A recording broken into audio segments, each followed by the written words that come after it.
Alright guys, I have found a way to get like roughly 2 hours on the car in my weekdays before I go to work. How big is that puppy? Got a coolant leak that I know about on here. Looks like it's still there. That coolant leak is one of these smaller lines that's on here.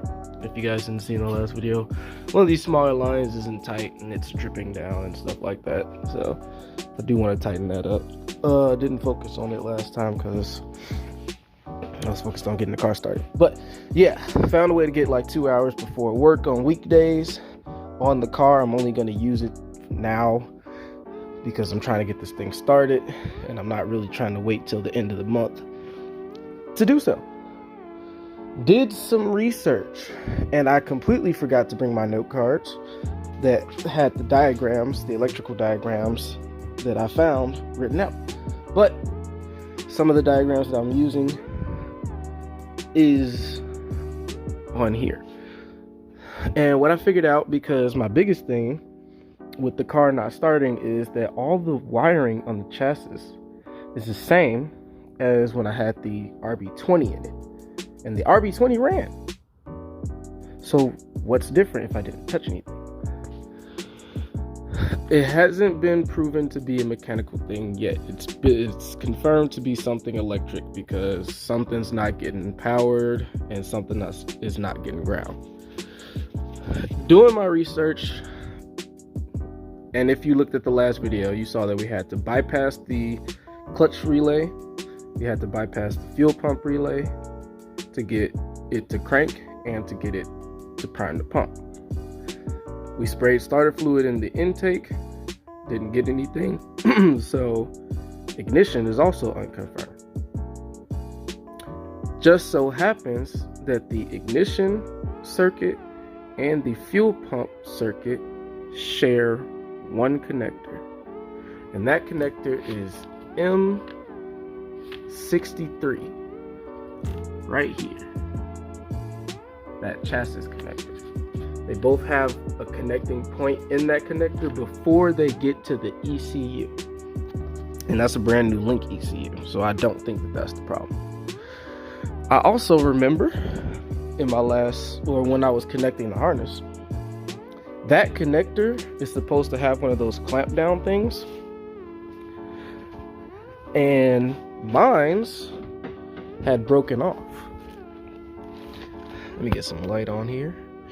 Mine's had broken off at some point, so I used tape and a zip tie to try to keep that connected, and I remember having difficulties trying to keep this in. Well,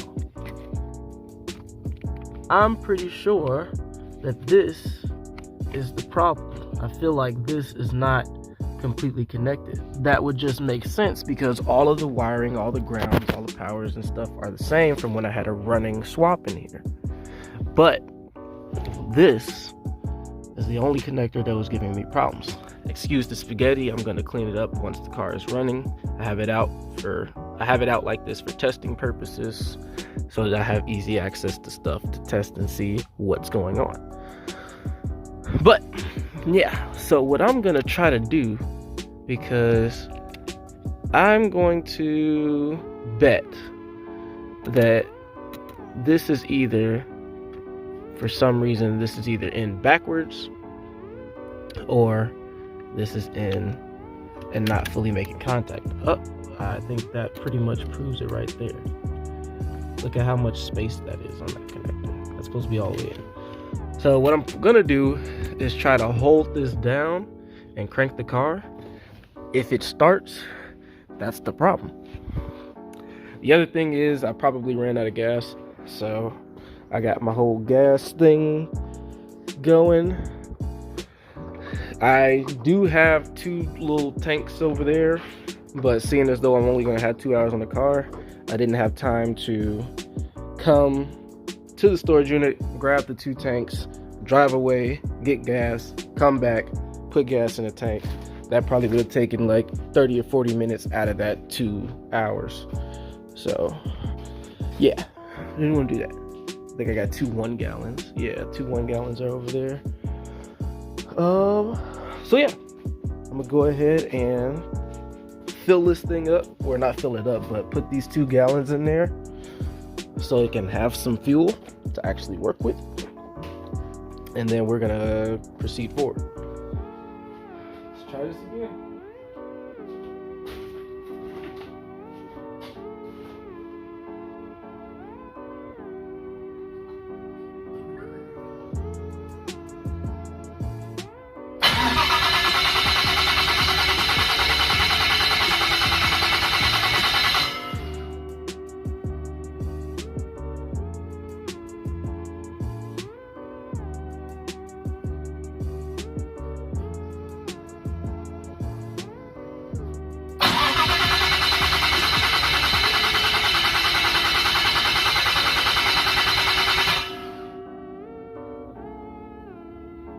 So that did fix something.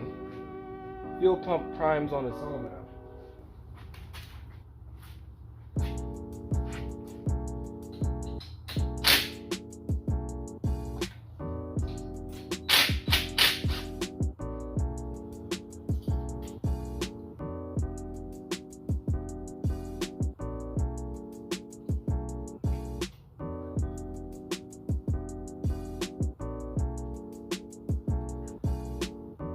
Doesn't look like they're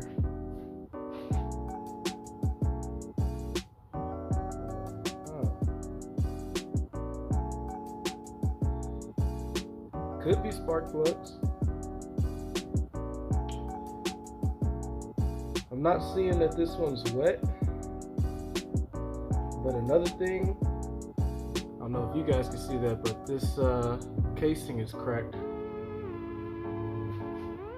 Might just replace them all anyway. I'm trying to figure out.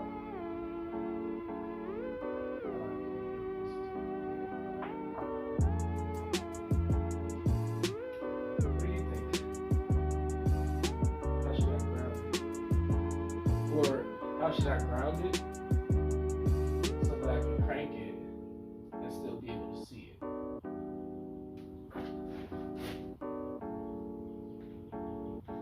Well, I think that you should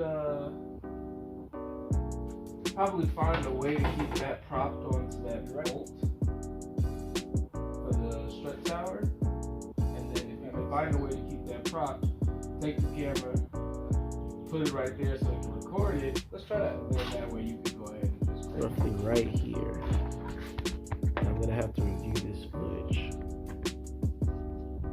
to see if it's actually sparking. But this coil should be grounded onto that bolt. I'll move these wires. And when this is cranking, we should see a spark. And I'm gonna turn the flash off, just so we can get a better focus right here. Trying to see if that's gonna spark.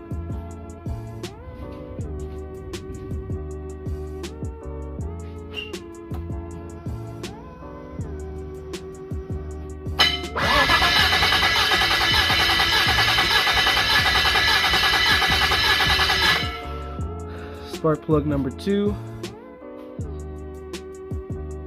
Kind of looks like it's in a slightly better condition. I don't know why it's not focusing, but yeah, slightly better condition on the case. No cracks or nothing like that, like the first one. It is in a rough shape, so we'll have to see about that. But I'm gonna try this one. This is cylinder 2 spark plug. See if this one gets spark, and if it doesn't, then we might have ourselves a different problem.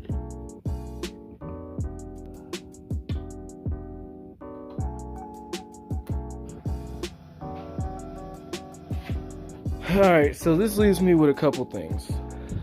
I don't think it's getting spark, but it seems to be across the board. So I am gonna go back. I wish I would have brought that damn circuit.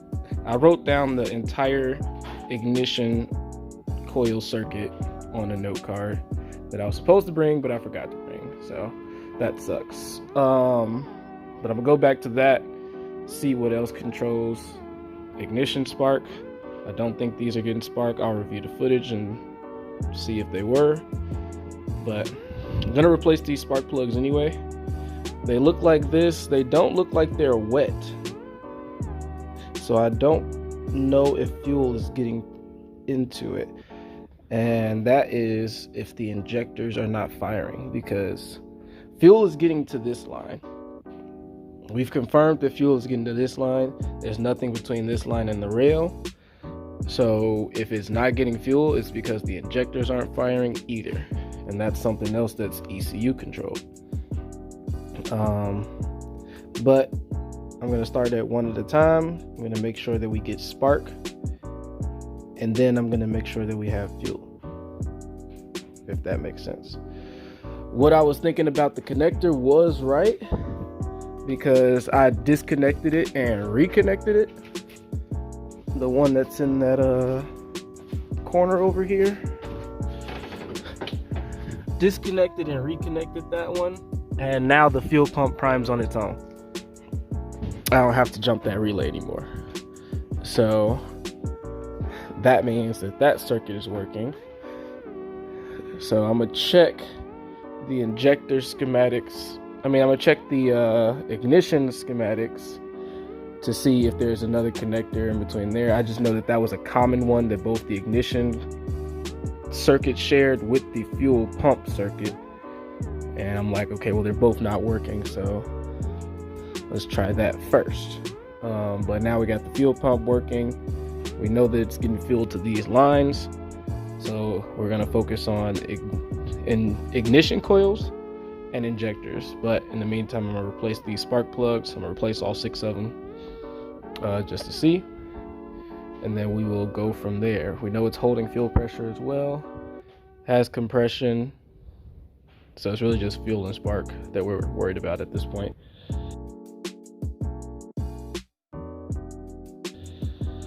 So with that being said, I'm gonna turn it off because I don't want the battery to die, even though more than likely it's already getting low on amperage. There we go. And we'll come back at this another day.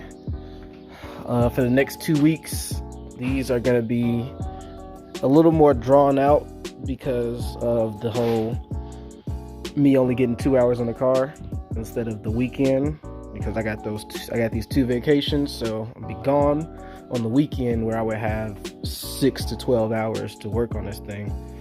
So it's going to be really specific short videos or short clips composed into one video, but they're all going to be days apart.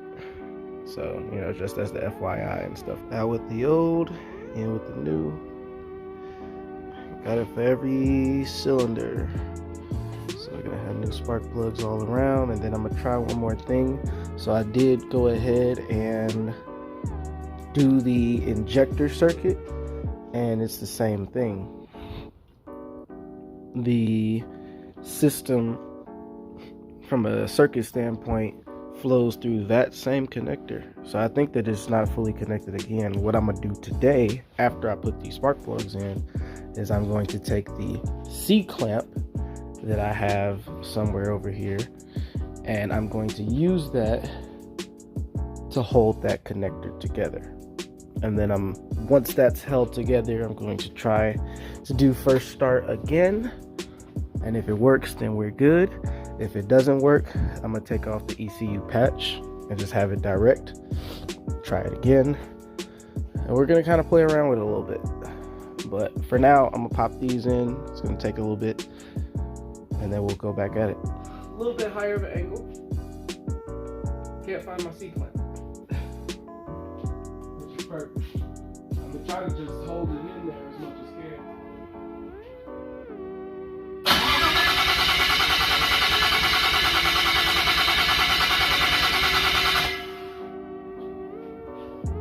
Definitely some with that. Fuel system still pressurized. Previously confirmed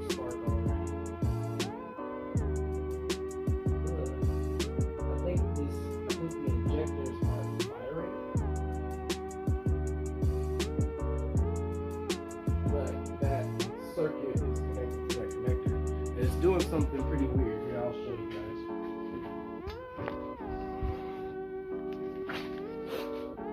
guys. So, what I'm seeing happen, let's see if I can set this up in here. So we got the ECU, we got the ECCS relay back here, and then this is the GPS unit. And I'm using these to kind of see or indicate what's going on. You can see and hear as I mess with this connector that occasionally these lights on the GPS and the ECU will flicker, and occasionally this relay will deactivate as well and kind of start clicking as if there's a poor connection. And that's as I'm messing with this. Also, occasionally as I'm messing with this, the fuel pump won't prime. So that's another thing that leads me to believe that it's whatever that is. Only thing with it is I don't know how to necessarily go about replacing that connector without replacing the entire harness. So I'm gonna try to put it back over here, hold it in, and then we're gonna try and crank it, see if it pumps and everything.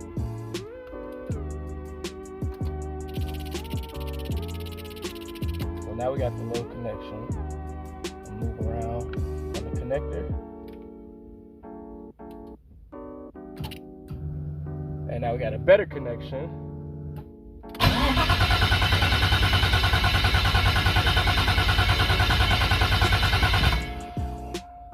Still no start though.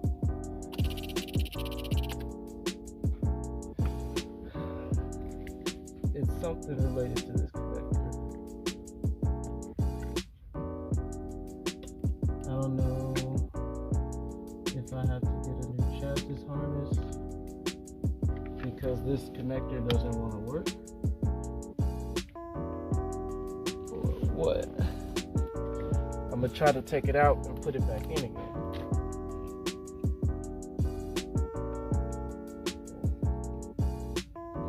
Because it's really the big ones at the top up here. These are the ones, or these pins are the ones that control your spark, your fuel, your spark for the ignition, your fuel pump, and your injectors. The smaller ones, not so much, but the bigger ones, yes. And that's what I'm trying to hold. It only goes in one way.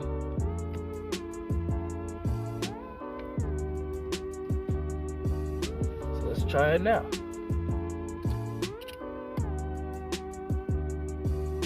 Nope.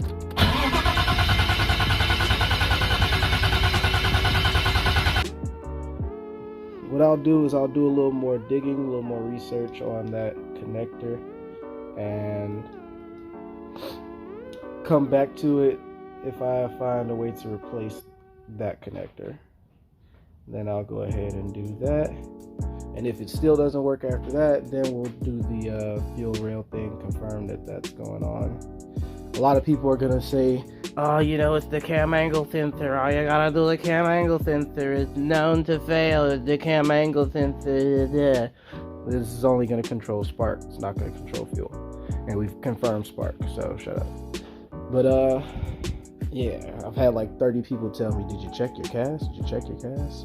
And I had the same problems with my RB20 that had a similar situation, but it wasn't getting sparked, so I thought it was the CAS. I did all the research on cam angle sensors for the RBs. I learned how to test them. I learned how to make sure they were good. It's not the CAS. That's it. That's all. But yeah. So another day, another dead end.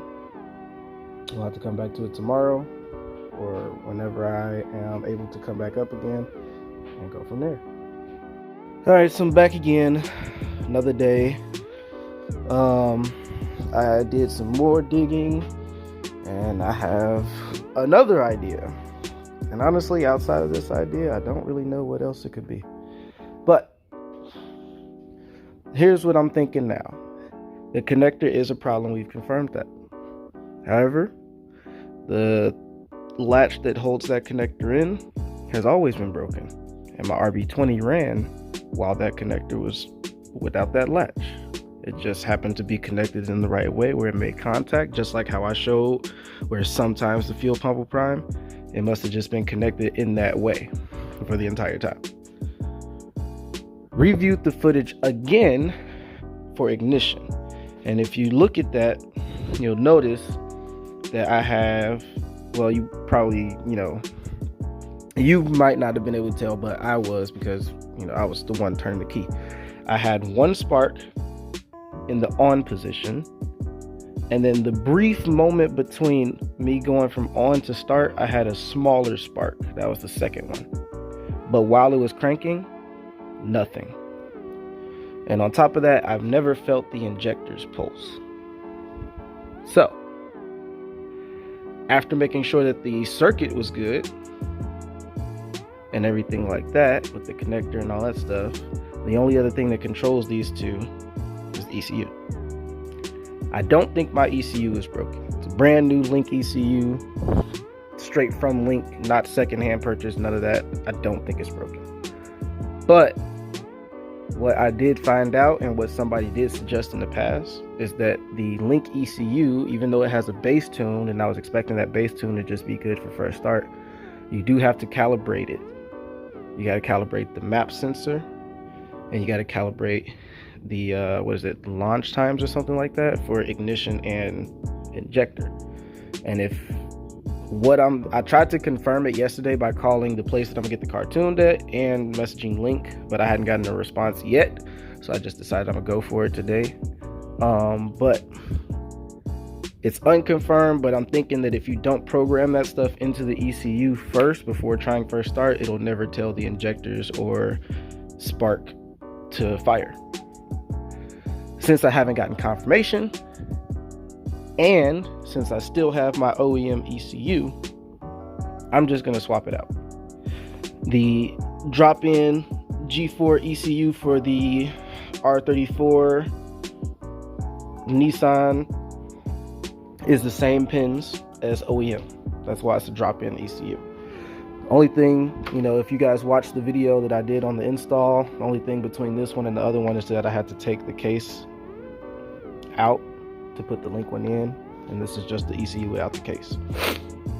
And so if I put this in place of the Link ECU and it starts, then it shows that the ECU just needs to be calibrated. I'll get my drive shaft, button up everything wiring wise, and then send this thing off to the tuners. But if it doesn't, then I don't really know what else to try. So that's what I'm gonna do. I'm gonna still leave this in like the static bag, even though it's gonna be compromised because it's gonna be open. But there's that. Now, if it does start, it's gonna run like shit because map sensor, no MAV sensor. So yeah, and that's the OEM ECU, so it's gonna be looking for a MAV sensor. Outside of that, that's the only thing that I'm really worried about. Everything else should be good to go for a OEM ECU, except for the map sensor, and that should be that. So we'll see.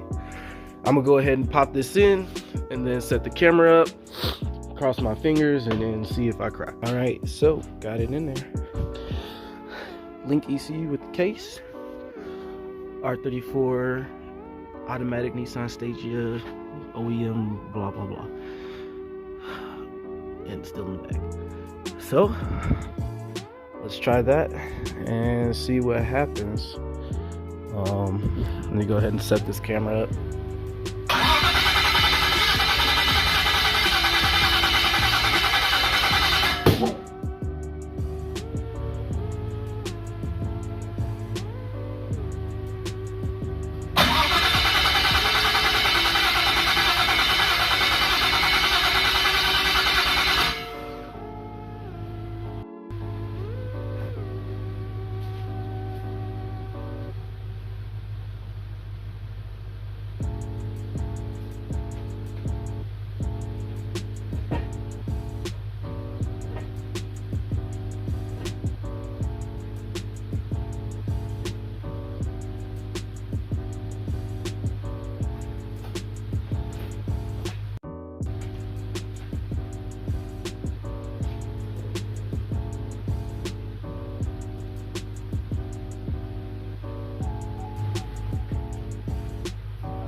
an improvement.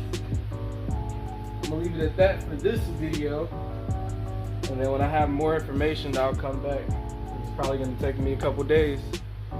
So with that, I just say like, comment, subscribe, follow the build. Hopefully part 3 is the last part, but we'll figure this out.